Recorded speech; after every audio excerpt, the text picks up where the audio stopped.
एक प्रयास कर रहे हैं यहाँ पे एकजुट करने का। जय भीम। तो उस प्रयास का एक हिस्से के रूप में हम भी साथ में मिलकर काम करते हैं। मैं आमंत्रित करूंगा बुद्धसेन पटेल जी को, आए और अपनी बात रखें। आज की सत्र की अध्यक्षता जो कर रहे हैं बुद्धसेन।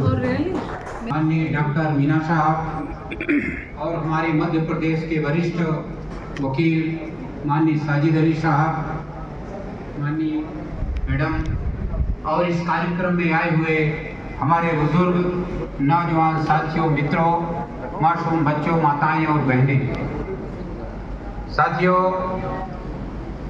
अभी आपने हमारे सभी वरिष्ठ साथियों को और सब ने जो हमारे मूल निवासी समाज के ये बड़ा मुश्किल नजर आ रहा है, तो इन तमाम सारी बातों को हमें मनन करना पड़ेगा कि वो कौन सी बात है जिसकी वजह से आज हम सब परेशान हैं। और उसकी वजह आपके सामने, मनवाद एक ऐसा जहर है भारत की धरती में कि उससे कोई निकल नहीं पा रहा है, उससे कोई अलग नहीं हो पा रहा है। आज यदि हम मीटिंग कर रहे हैं तो आज नव दुर्गा चल रही है, हमारे घरों में, सबके घरों में आज पूजा चल रही है।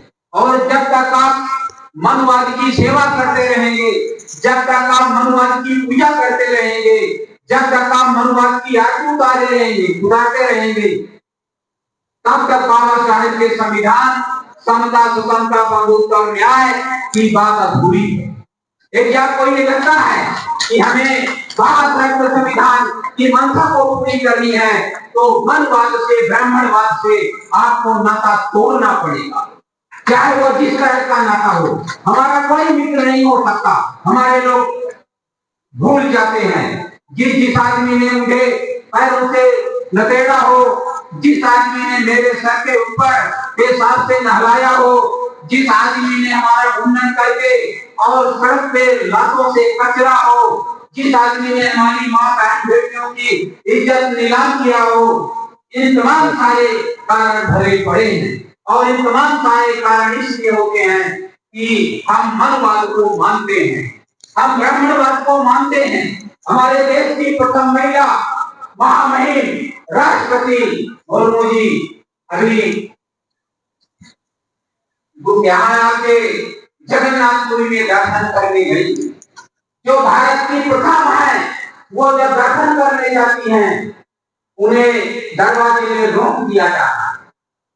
ये कहा जाता है कि आप भारत की शूद्र जाति के हैं, भारत के मूल निवासी समाज के हैं, भारत के आप उन गरीब तबकों के हैं, इसलिए आपका उत्तर प्रदेश नहीं हो सकता।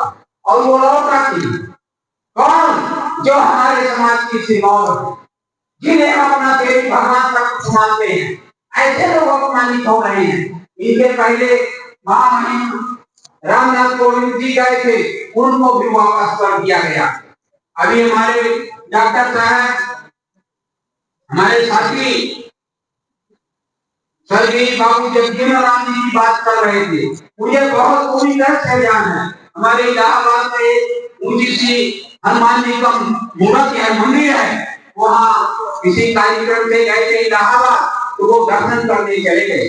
और जब दर्शन करके चले आए, लौट गए, तो फिर वहाँ के पाखंडियों ने, वहाँ के अंधविश्वासियों ने, वहाँ के ब्राह्मणवादियों ने, वहाँ के मनवादियों ने नदी से पानी लाके स्नान करवाया। कितना अपमान करोगे? आजादी के 78 साल में हम कितना अपमान सहेंगे? क्या हमारा जन्म आजादी में हुआ है तो क्या अपमान सहने के लिए हुआ है? सिर्फ तुम ही पर आजाद हो इस देश में, बाकी हम सब गुलाम हैं। हम इस देश में, हमारे मध्य प्रदेश में हम 90% लोग हैं और देश में 85% के लोग हैं। आज जो सरकार चल रही है वो हमारे मूल निवासी भाई को दूसरे दर्जे का नागरिक मानते हैं। अभी उत्तर प्रदेश में आपने देखा कि जो हमारा समाज का स्वाभिमानी भाई कहीं एक कदम, 2 कदम आगे बढ़ के और जाते हैं तो उनके ऊपर अनावश्यक मुकदमे लगा के और उन्हें कत्लेआम किया जा रहा है। जो भी